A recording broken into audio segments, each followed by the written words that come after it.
Bon voilà, vous êtes sorti de l'eau, vous courez jusqu'à votre vélo. Alors, un truc simple à faire pour se déshabiller, vous attrapez votre bonnet, vous attrapez vos lunettes dans une de vos mains et vous retirez le haut de la combinaison et vous mettez tout dans la manche, comme ça vous ne perdez rien.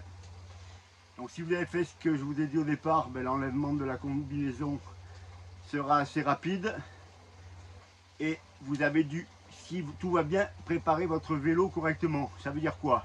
Ça veut dire que les gourdes sont déjà dessus, vous avez vérifié la pression des pneus bien entendu le matin, puisque vous les aviez dégonflés la veille pour éviter que ça explose pendant la nuit. Ça arrive, je vous promets.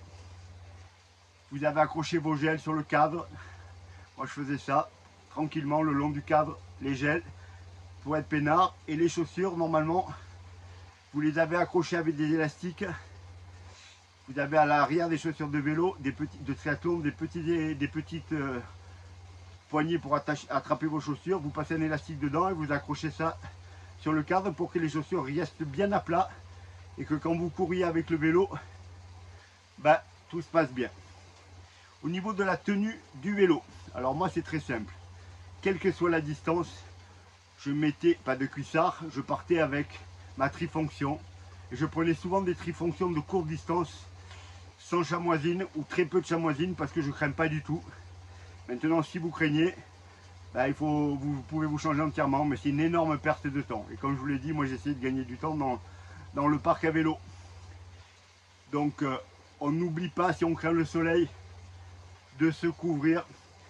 C'est-à-dire peut-être de mettre des manchettes, même s'il fait très chaud, des manchettes blanches, il y a des manchettes été qui évitent les énormes coups de soleil quand vous passez 5 heures, 6 heures, 7 heures sur le vélo.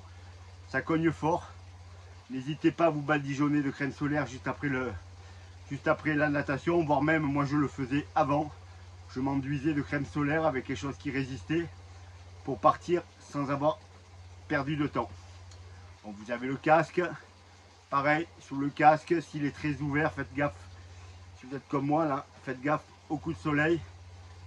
En vélo, les lunettes, bien entendu, obligatoires. Après, il faut quand même tenir compte de la météo là.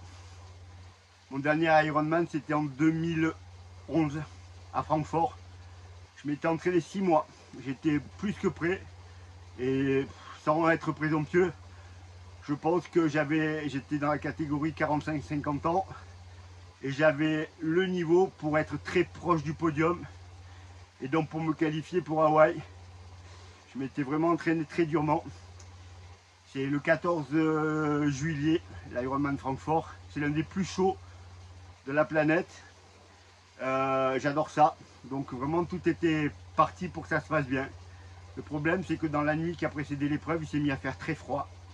Et le jour de la course, il faisait 9 degrés.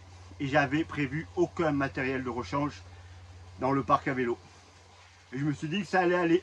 J'ai fait ma natation. Je suis parti en vélo. 20 km de plat, 40 à l'heure, tout se passait bien. Une grande descente. Et arrivé en bas de la descente, je ne pouvais plus freiner. Le froid dans le corps, frigorifié entièrement.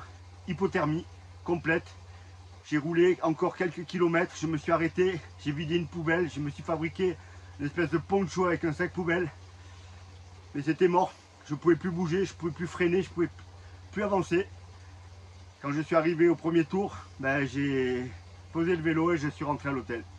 Je m'étais entraîné 6 mois et je me suis planté à cause d'une connerie de tenue. Parce que si j'avais prévu une tenue pour le froid, parce qu'en vélo, quand il fait froid, il fait très froid, j'aurais peut-être été à Hawaï, j'aurais peut-être continué le triathlon.